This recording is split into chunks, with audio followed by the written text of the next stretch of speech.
오늘 우리에게 은혜 주신 하나님의 귀한 말씀은 신약성경 고린도전서 1장 18절 말씀부터 보시겠습니다. 25절까지 교독하도록 하겠습니다. 십자가의 도가 멸망하는 자들에게는 미련한 것이요 구원을 받는 우리에게는 하나님의 능력이라.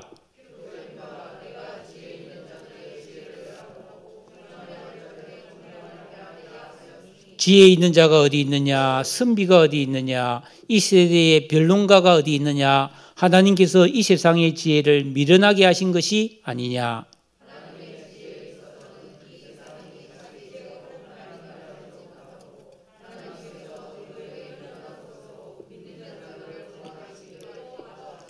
유대인은 표적을 구하고 헬라인은 지혜를 찾으나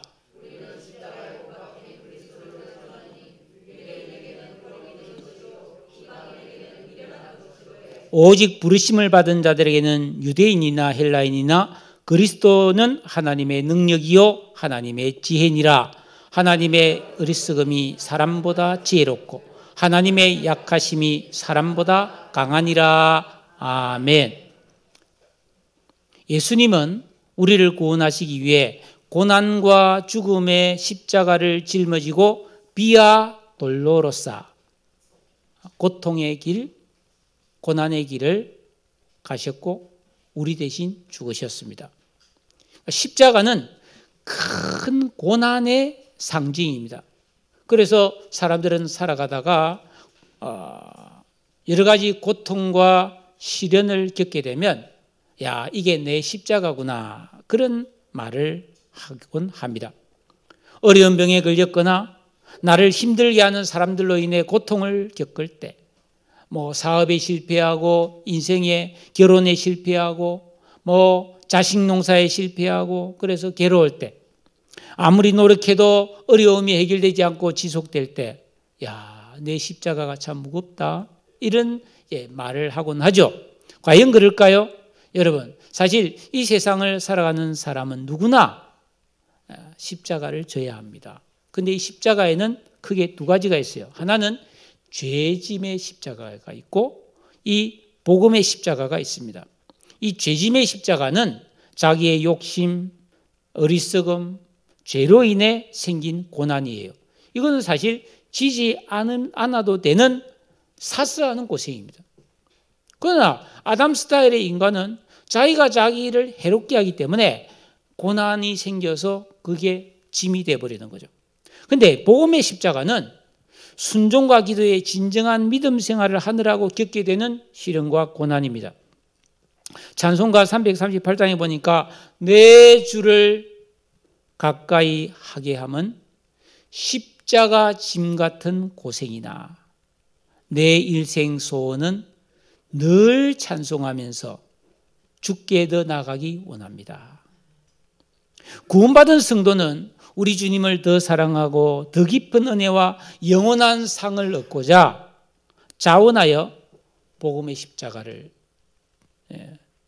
기꺼이 지는 삶을 선택합니다. 그건 안 져도 되는 거예요. 내가 언제든지 마음먹으면 벗어버릴 수 있는데 내가 그 십자가를 탁 짊어지고 벗지 않는 것입니다. 여러분, 사람이라면 누구나 이 세상을 살아갈 때에 어떤 형태로든지 고난과 시련을 피할 수 없죠. 지금도 보면은 우리 오늘도 보니까 몇몇 분들이 지금 코로나에 확진됐습니다. 연락이 와서 이제 치료 중에 있는 분들이 있어요. 교회를 나오고 싶죠. 못 나왔죠. 우리들 중에도 이렇게 좀 확진돼서 치료를 잘 받고 다시 이제 회복되신 분들도 계시고요. 원치 않는 고난과 시련이 있는 것이죠. 후유증이 심한 분은 또 심하더라고 보니까. 기침이 그치지 않고 미각을 상실하고 우리가 살아가는 이 시대에 이 코로나라고 하는 이 참 전염병이 유행해서 얼마나 많은 사람들이 고통을 겪고 있습니까? 우리가 이 고난과 시련은 피할 수가 없는 것이란 말이죠.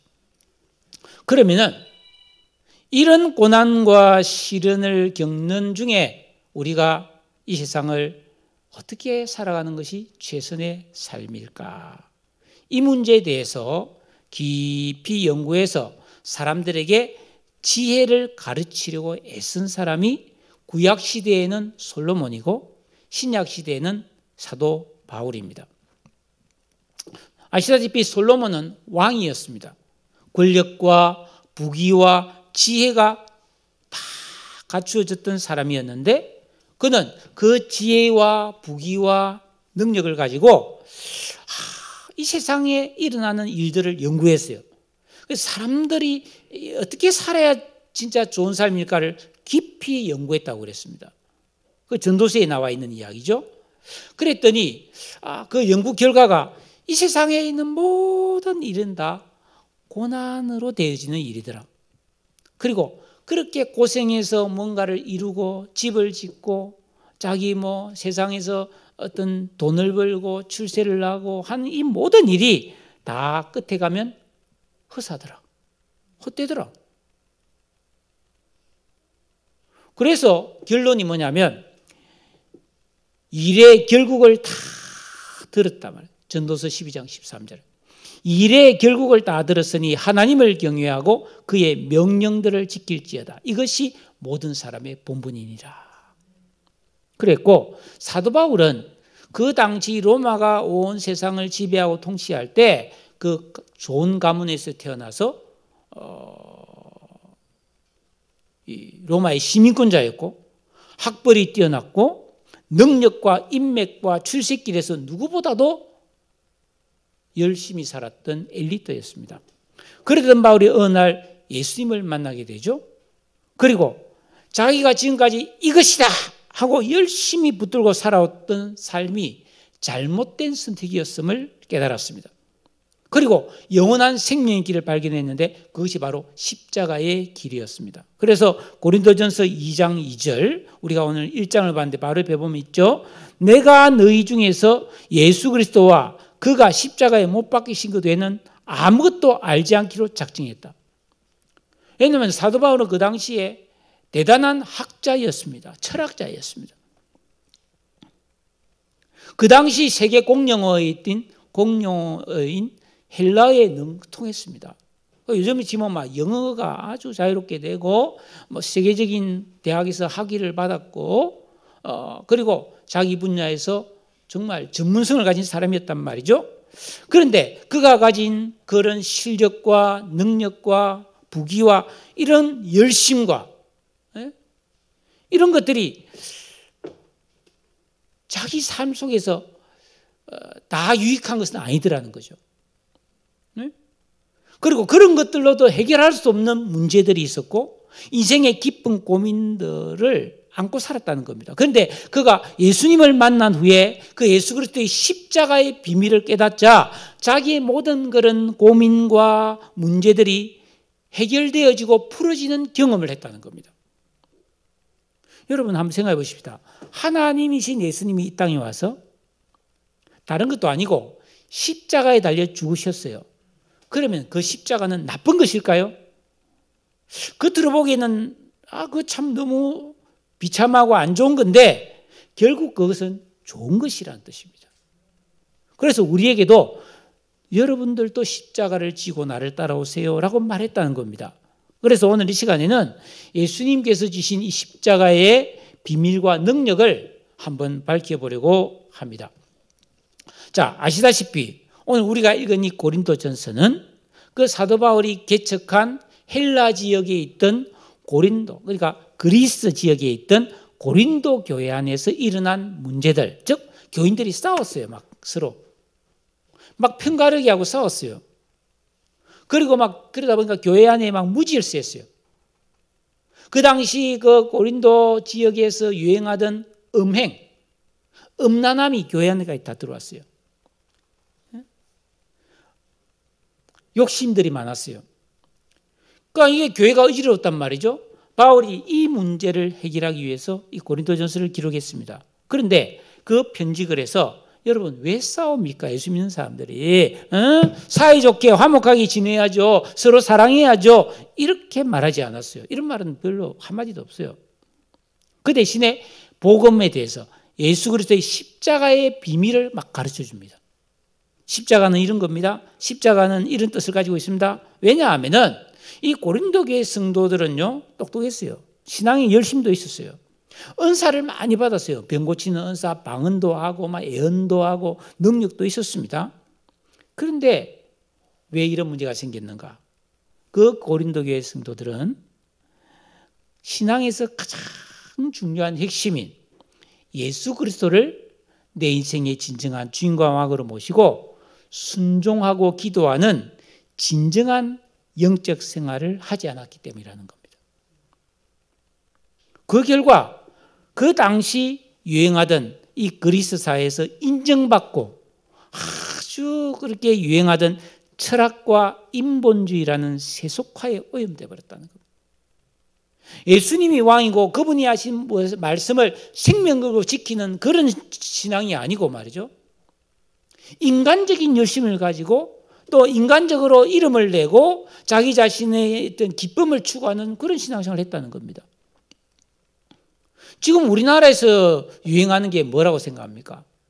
어떻게든 투자해서 돈을 많이 벌어서 고생하지 않고 편안하게 즐기며 살겠다는 게 이 시대의 가장 중요한 사람들의 목표인 것 같아요. 그래서 뭐 영끌해서 집도 사서 집값 오르기를 바라고 또 뭐 코인에 투자하고 주식에 투자하고 막 돈이 되는 일을 하면 막 무엇이든지 하잖아요. 그런데 이런 어느 시대든 그 시대에 유행하는 것들이 있잖아요. 그런 유행하는 세속화의 신앙이 오염되어 버리면 하나님과 멀어지고 은혜를 누리지 못합니다. 그래서 바울은 에베소 2장 2절에서 너희는 악한 자, 생명 없는 자의 특징이 뭔지를 알아야 된다. 그게 뭐냐면 이 세상 풍조를 따르고 공중권세 잡은 자를 따른다. 이렇게 나오는 거예요. 그러니까 그리스도인은 이 세상에 살고 있지만 이 세상의 유행에 좌우되며 살면 안 된다는 거예요. 또 로마서 12장 2절에서도 너희는 이 세대를 본받지 말고 하나님 뜻을 본받아야 된다고 그렇게 말하고 있잖아요. 여러분, 우리가 예수 믿고 구원받았는데 이 말씀을 붙들고 순종하는 여기에 몰입하지 않고 세상 유행에 자꾸만 끼어들어서 나도 좀 돈 벌어야 되는 거 아닌가? 돈 벌지 말란 말이 아니죠. 근데 여기에 몰입을 해버리면 마치 우리가 어떤 음식이나 물을 먹을 때 거기에 이물질이 들어가면 병이 나는 것처럼 우리 영혼이 병들어 버립니다. 그런데 이렇게 병든 영혼, 세속화로 인해서 심령이 병든 그 사람을 치료하는 아주 좋은 명약이 있는데 그것이 바로 바울이 사용하는 예수 그리스도의 십자가라는 겁니다. 그래서 오늘 18절 말씀에 십자가의 도가 멸망하는 자들에게는 미련한 것이요 구원을 받는 우리에게는 하나님의 능력이라고 선포하고 있는 것입니다. 여기서 십자가의 도가 뭐냐? 이 도란 말이 참 이게 해석하기 어려운 말이죠. 뭐 요즘 길에 가면 뭐 지금도 있잖아요. 도를 아십니까? 뭐 그런 사람들 있잖아요. 도 닦는다. 도사. 우리 이런 말 많이 알고 있잖아요. 계룡산의 도사 이야기 참 많이 들었습니다. 근데 이 도라는 말이 헬라어로는 로고스인데 진리란 말이에요. 그러니까 십자가의 도란 말은 십자가의 진리, 십자가가 의미하는 것, 십자가가 전해주는 복음 이런 뜻입니다. 그러니까 이 십자가의 도라고 하는 것은 진리라고 하는 것은 아담 안에 있는 악한 인격, 악한 지각, 악한 감성, 악한 양심을 가진 사람이 볼 때는 피식 웃음밖에 안 나온다는 겁니다. 무시한다는 거예요. 전혀 믿을 게 못 되는 미련하고 어리석고 한마디로 매력 없음. 매력 없음. 그런데 예수 믿고 구원받은 성도들에게는 이 십자가의 비밀을 알고 십자가의 그 은혜를 다 깨달으면 하나님의 능력이 된다. 즉 엄청난 유익과 복을 이 땅에서뿐 아니라 영원히 누릴 수 있는 그런 보물이 십자가다 이 말이에요. 그러면 여러분, 우리가 믿고 따라야 될 이 십자가에는 어떤 의미와 진리가 들어있기에 그렇게 우리에게 하나님의 능력이 공급되는 비밀인가? 사도 바울은 사실 이 십자가의 도가 설명으로서 깨달아지는 것은 아니라고 말하고 있습니다. 왜냐하면 이 십자가의 도란 것은, 진리란 것은 인간이 만들어낸 게 아니고 하나님께서 지혜로, 천지를 창조하신 하나님의 지혜로 만든 거란 겁니다. 여러분, 이렇게 태양이 있고 지구가 돌고 달이 또 지구 위를 돌면서 낮과 밤이 만들어지고 바닷물이 철썩철썩하고 말이죠. 이게 다 하나님 지혜로 만들어진 거잖아요. 비가 수증기가 증발해서 구름이 되면 또 무거워지면 비가 내리고, 그 비로 인해서 초목이 자라고 짐승들이 살고, 곡식을 우리가 농사해서 또 먹고 살고, 또 이게 또 비가 돼서 또 내려오고 막 그러잖아요. 이게 다 하나님 만든 지혜가. 자동화잖아요. 자동화. 수동이 아니고 완전 자동이잖아요 지금. 예? 그러니까 이 십자가의 도는 하나님의 지혜이기 때문에 지금 우리가 뭐 물리학이나 이런 거를 뭐 화학이나 이런 거는 공부하기 어렵잖아요. 굉장히 어렵거든요. 그러니까 십자가의 도는 그보다 더 어려운 거라는 거예요. 자, 예를 들어서 소금을 한 번도 먹어보지 않은 사람에게 짠맛이 뭔가를 가르쳐 주려면 그게 굉장히 어렵잖아요. 짠맛을 어떻게 설명하겠어요? 소금을 모르는 사람한테. 또 태어날 때부터 앞을 못 본 사람에게 지금 벚꽃이 확 피었는데 벚꽃 색깔을 설명할 수 있겠어요? 흰색도 아니고 분홍색도 아니고 그 부드러움을 어떻게 설명하겠어요? 근데 소금을 못 먹은 사람은 이 해라 가서 소금 한 숟가락을 탁 털어 넣어주면 그게 짠맛이야. 설명해 줄 수 있죠. 또 안 못 본 사람 눈을 번쩍 뜨게 해주고 벚꽃을 보여주면서 이게 벚꽃이야. 이야, 이렇게 아름답구나. 탄성을 지르게 될 겁니다. 마찬가지로 십자가의 비밀도 에바다! 열려라. 하나님께서 우리 눈을 열어주고 길을 열어주고 심령을 밝게 해주시면 십자가의 능력이 바로 이런 것이구나 하고 감탄할 수밖에 없다는 것입니다. 여러분, 오늘 이 시간에 우리 성도님들의 눈과 귀가 열리고 영이 밝아져서 십자가의 비밀이 밝게 깨달아지시기를 간절히 소원합니다.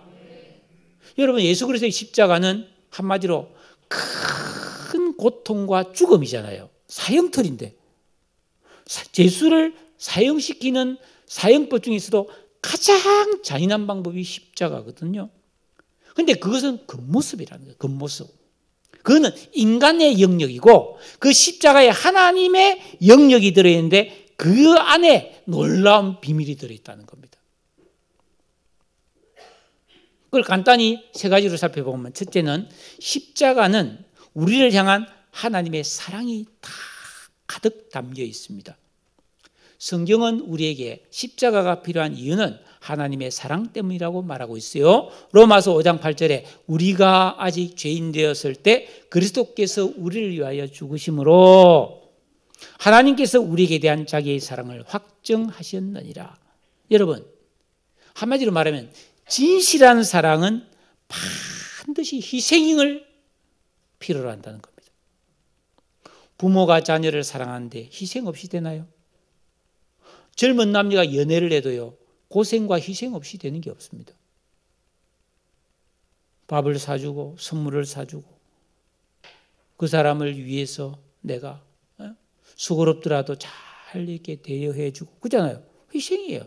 부부간에도 친구간에도 우정을 지속하려면 내가 희생 없이는 되는 일이 없습니다. 그 친구를 위해서 내가 피곤함을 무릅써야 되고 시간을 내야 되고 그걸 해야 되잖아요. 그런데 사랑 중에서 최고의 사랑은 요한복음 15장 13절에 사람이 친구를 위하여 자기 목숨을 버리면 이보다 더 큰 사랑은 없다. 그렇죠. 친구를 위해서 다른 사람을 위해서 내 목숨을 바치는 것보다 더 큰 사랑은 없다는 거예요. 이 땅에서. 그래서 예수님이 우리를 위하여 대신 목숨을 버려 십자가에 죽으셨다는 거예요. 이걸 보면 하나님이 우리를 얼마나 사랑하는가를 우리가 알 수 있잖아요. 그러니까 십자가는 그런 하나님의 진실한 우리를 향한 사랑을 보여주는 것이라는 거예요. 두 번째로 십자가는 죄인을 의롭게 하는 능력이 있습니다. 아담 이후로 태어난 모든 사람은 원죄와 자범죄로 인해 죄인으로 살다가 하나님과 멀어지고 이 땅에서 고생하다가 죽으면 하나님 앞에서 심판을 받고 바로 지옥불에 떨어지는 겁니다. 여러분 누가복음 10장에 보면 부자와 나사로 비유가 있는데 이 땅에서 막 떵떵거리고 살던 날마다 막 잘 먹고 잘 지내던 부자가 죽어서 지옥불에 떨어지잖아요. 육신은 썩어졌지만 영도 지정의가 있기 때문에 그 영이 하나님께로 가서 지옥에 떨어지면 그 지옥에서 그 영도 엄청난 고통과 괴로움을 겪는다는 겁니다. 이게 모든 사람이 벗어날 수 없이 가야 되는 길이에요. 죄인이 가야 되는 길이에요. 그런데 로마서 5장 9절에 보니까 이제 우리가 그 피로 말미암아 의롭다 하심을 받았으니 예수께서 십자가에 흘리신 그 보혈의 피의 능력으로 그 예수를 믿는 사람은 모든 죄가 용서되고 깨끗하게 되어서 의롭게 된다는 겁니다. 그러면 지옥에 안 가고요. 천국에 가서 이 세상의 재벌들, 이 세상에서 막 대통령이 막 왕이 막 아방궁에서 누렸던 그거보다 천배만배로 더 아름답고 풍성하고 행복한 곳에서 영원히 살 수 있다는 거예요. 그러니까 십자가는 지옥 갈 죄인을 의롭게 깨끗하게 만들어서 천국 가게 하는 능력이 있는 거예요. 대단한 십자가죠. 돈으로 안 됩니다. 세 번째 십자가는 화목하게 하는 능력이 있습니다. 골로새서 1장 20절에 보니까 그의 십자가의 피로 화평을 이루사. 여러분 예수님께서 십자가에 달려 우리 대신 형벌을 받았기 때문에 우리는 경건하지 않은 죄인으로 하나님과 원수지간이었는데 하나님과 사이가 좋아졌다는 겁니다. 자, 여러분 살아오면서 여러분 사이가 나빠져서 다툰 사람이 있을 겁니다. 저도 몇 사람이 과거에 있었어요. 그런데 인간적으로 사이가 나빠져서 진짜 기분 나쁘고 막 미운 사람이 사이가 좋아진다는 게 쉬워요, 어려워요? 그 진짜 어려운 겁니다. 왜? 이 감정, 인간의 악한 감성은 용서가 잘 안 되거든요. 그런데 여기서 하나님과 화평하게 되었다, 화목하게 되었다는 말의 뜻은 뭐냐면 원수지간이 가족이 되었다는 뜻입니다. 하나님이 우리를 가족으로 받아주셨다는 겁니다. 원수였는데. 여러분 하나님의 가족으로 받아들여진다는 것이 구체적으로 여러분 실감이 안 날 텐데 제가 실화를 한두 가지 말씀드릴게요. 첫째, 자, 미국의 대통령으로서 독실한 그리스도인이었던 지미 카트라고 아시죠? 원래 땅콩 농장 사장인 아들이었는데 대통령이 됐어요. 이 지미 카트가 대통령을 하고 있을 당시에 메리 피처패트기라는 아주 악독한 살인을 저지른 여자 죄수가 한 명 있었어요.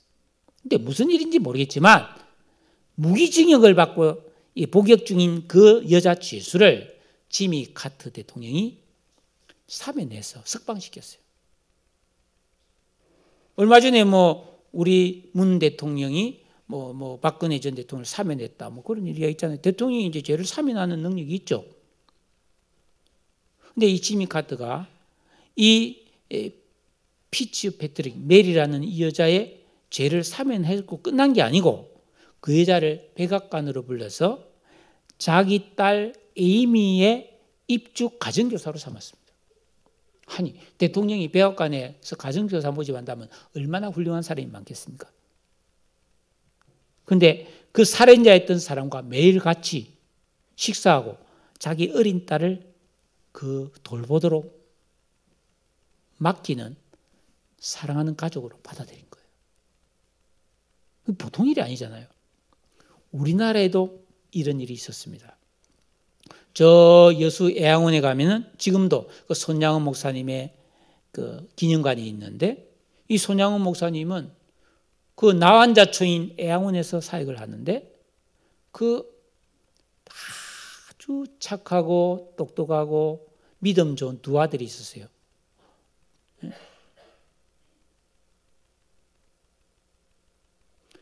근데 6.25가 터졌어요.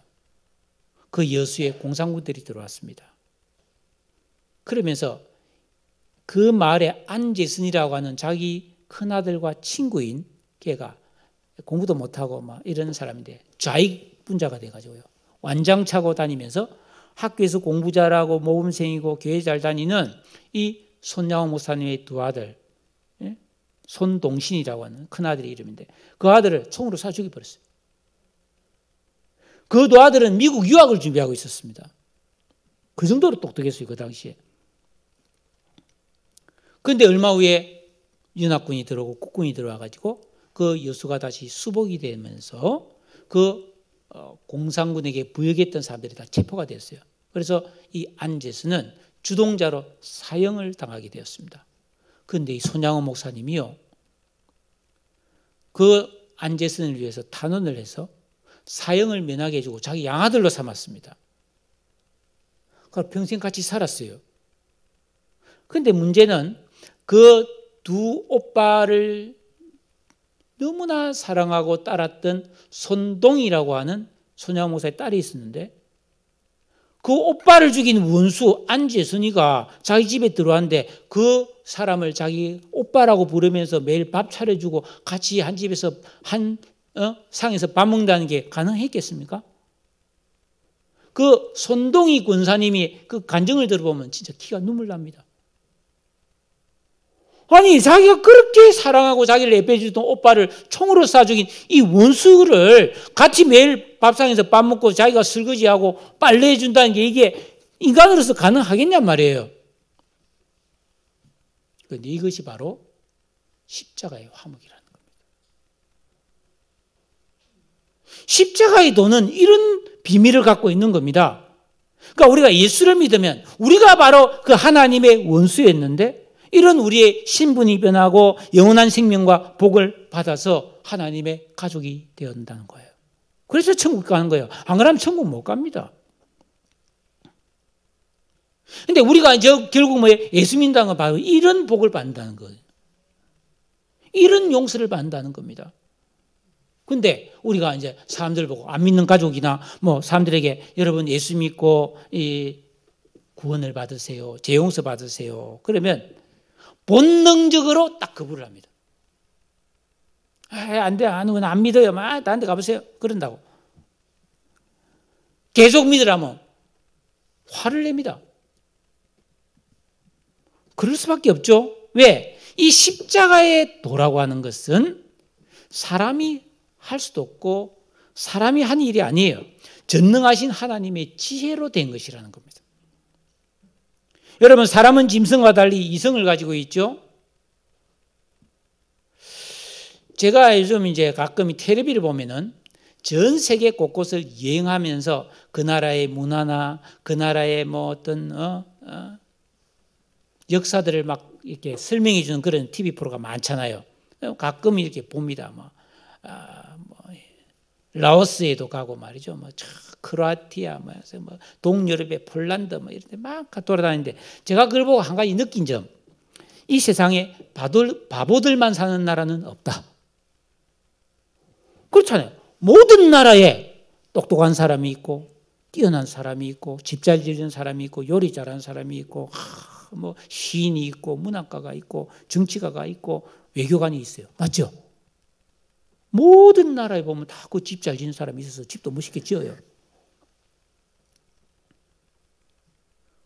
올림픽 열리고 뭐 월드컵 축구 해보세요. 그 많은 나라가 다 축구한다고 운동한다고 다 하고 있어요. 제가 이건 무슨 말을 하냐면은 사람은 여러분 다 똑똑해요. 그래서 다 학교 다니고 아니면 세상을 살아가면서 나름대로 지식과 지혜와 기술을 터득하는 거예요. 그래서 그거로 먹고 살죠. 그러다 보니까 이 세상에는 어딜 가나 똑똑한 사람, 박식한 사람, 기술이 뛰어난 사람, 제 방면에 그냥 전문가들이 많이 있어요. 그 제법 뭐 좀 안다라는 사람이 너무너무 많은 거예요. 그런데 문제는 그게 이 세상을 살아가는 데는 도움이 되지만 정말 중요한 십자가의 도를 믿고 구원을 받는 데는 방해가 된다는 거예요. 똑똑한 게. 21절에 보니까 이 세상이 자기 지혜로 하나님을 알지 못함으로. 다시 말하면 인간의 지식, 학문, 기술, 경험 이런 것으로는 절대로 하나님의 지혜인 십자가의 비밀을 깨닫는 게 불가능하다는 겁니다. 그러니까 공부 잘한다고 해서 예수 잘 믿는 게 아니에요. 똑똑하다고 해서 성경을 읽으면 이해되는 게 아니라는 거예요. 절대로. 성경은 그런 게 아니에요. 성경은 세상 지식으로 깨닫는 게 아니에요. 그러니까 이 십자가에도 하나님 말씀과 이 세상의 지식과 지혜는 차원이 아예 다른 겁니다. 그것은 하나님과 사람의 차이고요. 영원한 것과 안개와 거품처럼 잠깐 있다 사라지는 것의 차이고요. 영원한 생명과 하루살이의 차이입니다. 다른 거예요. 근데 문제는 뭐냐면은 예수님이 그런 사람에게 복음을 전해서 믿게 만들으라고 그랬어요. 어떻게 해야 되겠습니까? 그런 사람에게 어떻게 이 하나님의 지혜인 십자가를 전할 수 있겠습니까? 사도 바울은 그 방법을 알았어요. 2장 1절입니다.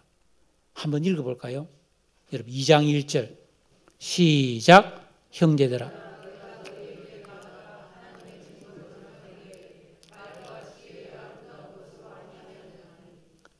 그러니까 세상 사람들에게 이 십자가의 진리, 복음을 전할 때는 그 사람들이 좋아하는 방식으로 이야기해서는 안 된다는 겁니다. 우리 생각하고 다르죠. 우리는 어떻게든 예수 믿으면 행복해집니다. 예수 믿으면 복을 받습니다. 예수 믿으면 병이 낫습니다. 어떻게든 좋은 말로 어떻게든 솔깃하게 드릴 그런 말로 하려고 그러잖아요. 우리는. 근데 바울은 그게 안 통한다는 겁니다. 바울이 복음을 전하던 당시에 주로 전도 대상자가 누구였냐면 유대인과 헬라인이었습니다. 그런데 유대인들은 뭘 좋아하냐면 기적을 좋아했어요. 하나님의 기적. 그러면 그런 사람에게 복음을 전하려면 사도 바울이 어떻게 합니까? 예수님이요 오병이의 기적을 일으켰어요. 죽은 나사로 살렸어요. 안전병이 소경을 눈을 뜨게 합니다. 여러분도 어떤 문제든지 예수 믿으면 해결됩니다. 이렇게 전하면 그래요? 하고 솔깃할 수 있죠. 근데 바울은 그렇게 해야 된다. 헬라인들은 지혜를 좋아했습니다. 지혜. 아리스토텔레스, 소크라테스, 플라톤 이래서 이데아, 이 인간의 이성 이걸 굉장히 중요시 여겼거든요. 그래서 헬라 사람들의 특징이 뭐냐면 인간의 육신은 이거 하잘 것 없는 거야. 이거는 그냥 막 고행을 하고 학대를 해도 괜찮아. 중요한 건 정신이야. 그렇게 생각했거든. 그 요한복음에 있는 것 같은 그런 로고스, 진리의 말씀을 다 그들에게 심오한 철학을 가르쳤으면 여러분 아시다시피 사도 바울은 그 당시 유행하던 스토아 철학, 에피큐로스 철학에 탁월했습니다. 스토아 철학은 한마디로 뭐냐면은 인간이 진짜 행복해지려면은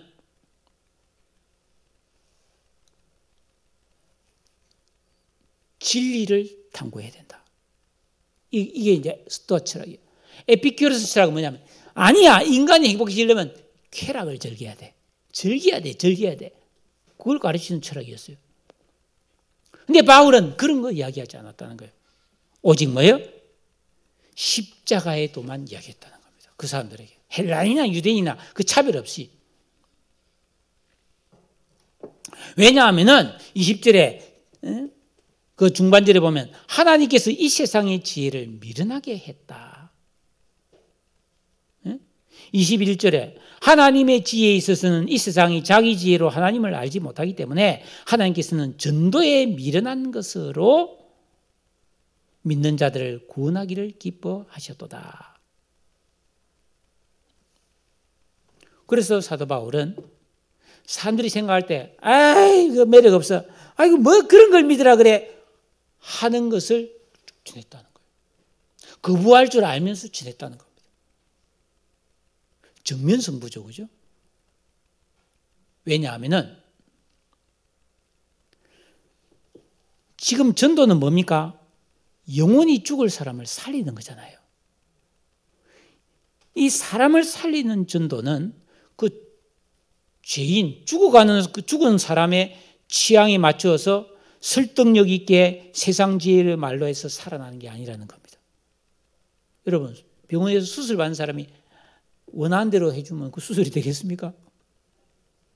의사가 알아서 하는 것이. 안 그래요? 그러니까 이 사람을 살리는 것은 비록 그 사람이 꺼리고 그 사람이 싫어한다 할지라도 뭐예요? 진짜 살릴 수 있는 능력을 십자가에 두기 때문에 이것을 담대히 전한 것이 하나님의 지혜요 능력이라는 겁니다. 이게 사람 살리는 가장 좋은 전도법이라는 것입니다. 왜냐하면 25절에 있는 것처럼 하나님의 어리석음이 사람보다 지혜롭고 하나님의 약하심이 사람보다 강하기 때문에.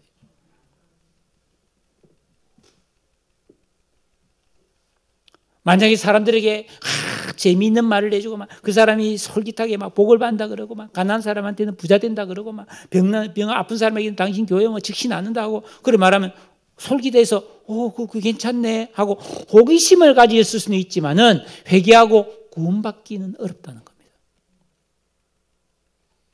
그래서 바울은 23절에 우리는 십자가에 못 박힌 그리스도를 전하니 유대인들에게는 끄리끼는 것이요 이방인들에게는 미련한 것이다. 오직 그러나 말거나 십자가에 못 박힌 예수 그리스도만을 전했다고 강조하고 있습니다. 즉 뭡니까? 유대인 당신들이 십자가에 못 박아 죽인 예수가 그리스도 메시아 구원자다 말이에요. 그분은 왜 십자가에 죽었는가? 죄인인 우리를 대신하여 죽으신 것이다. 그리고 3일 만에 부활하셨다는 이런 생생한 예수 그리스도의 사실을 복음으로 전했다는 겁니다. 이 십자가의 도만이 히브리서 2장 15절에 있는 것처럼 죽기를 무서워함으로 한평생 매여 종로로 가는 모든 자를 놓아줄 수 있는 유일한 하나님의 능력입니다. 여러분도 교회 다닐 때 교회가 이렇쿵 저렇쿵 그런 거 다 떠나서 정확하게 십자가를 붙들어야 되는 거예요. 십자가를. 자, 우리가 지금 해피데이 전도 축제를 하고 있습니다. 여러분 믿지 않는 가족들 구원하기가 쉽지 않잖아요. 그러나 담대하게 다 기회가 생기면 십자가를 전하세요. 그러려면은 이 십자가의 도를 내가 먼저 깊이 깨닫고 능력을 공급받아야 되겠죠. 자, 어떻게 해야 될까? 이 말씀으로 결론을 맺겠습니다. 여러분들 가운데서 교회를 한 해 뒤에 오랫동안 다니면서 내가 예수를 믿은 지 이렇게 오래됐는데 왜 나에게는 특별한 일이 일어나지 않을까? 신앙생활이 왜 이렇게 흥미가 없고 그냥 미지근하고 말이죠. 다녀도 그렇게 크게 다른 게 없네?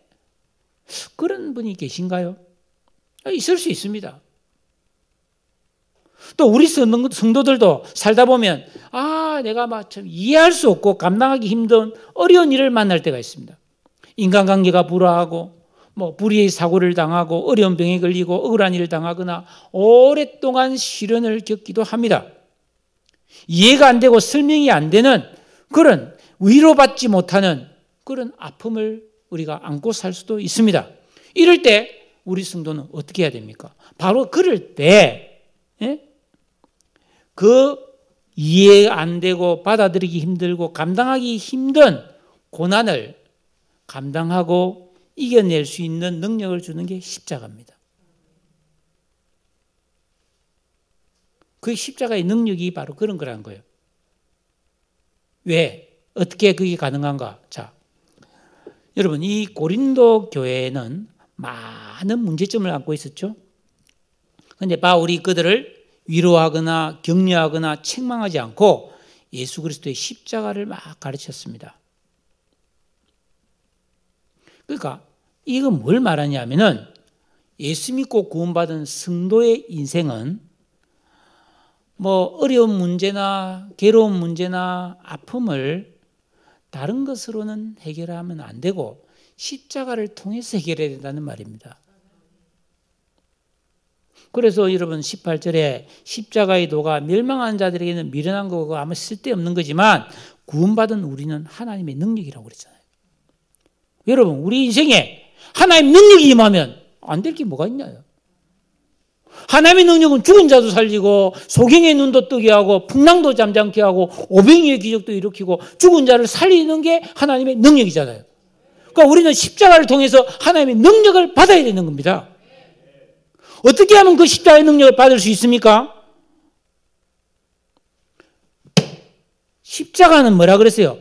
큰 고난이라고 그랬죠. 십자가는 고난 아닙니까? 그러니까 큰 고난을 받아야 되는 겁니다, 여러분들이. 와, 이거 충격이죠, 이거? 여러분, 우리가 하나님의 능력을 공급받아서 평안하고 기쁨이 충만하고 활기차고 아주 그냥 행복하고 능력 있는 삶을 살려면 내 의식이 바뀌어서 내 삶의 방향과 목적이 변해야 합니다. 이거 바꿔야 됩니다. 이 세상에 세속에 물든 마음, 어떻게든 편안하게 즐기면서 떵떵거리면서 그냥 아무 걱정 없이 그냥 잘 살아야 되겠다. 이 생각 바꿔야 된다는 거예요. 그럴 수 없어요. 그런 삶은 없어요.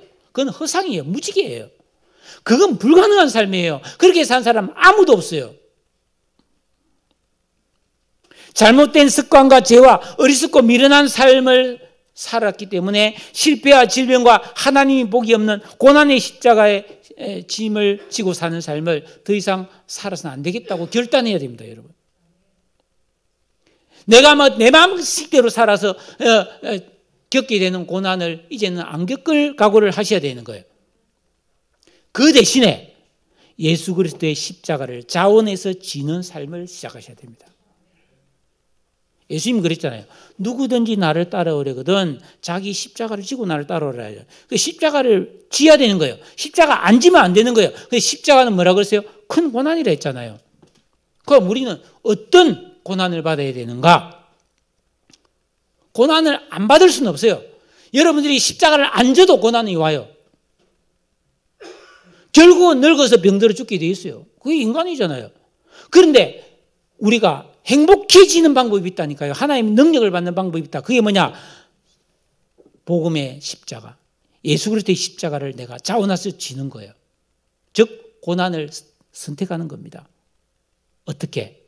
자, 예수님을 내 삶의 진정한 주인과 왕으로 모시고 어떤 손해와 어떤 손가락질과 어떤 고난을 무릅쓰고라도 이 계명을 순종하고 기도에 힘쓰는 십자가를 지는 거예요.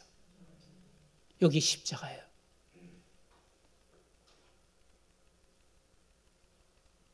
말씀대로 살기 위해서 뭐 회사에서 잘릴 수도 있고 말씀대로 살기 때문에 손해볼 수도 있고 예수님 분명히 마태복음 5장에 이렇게 말했습니다.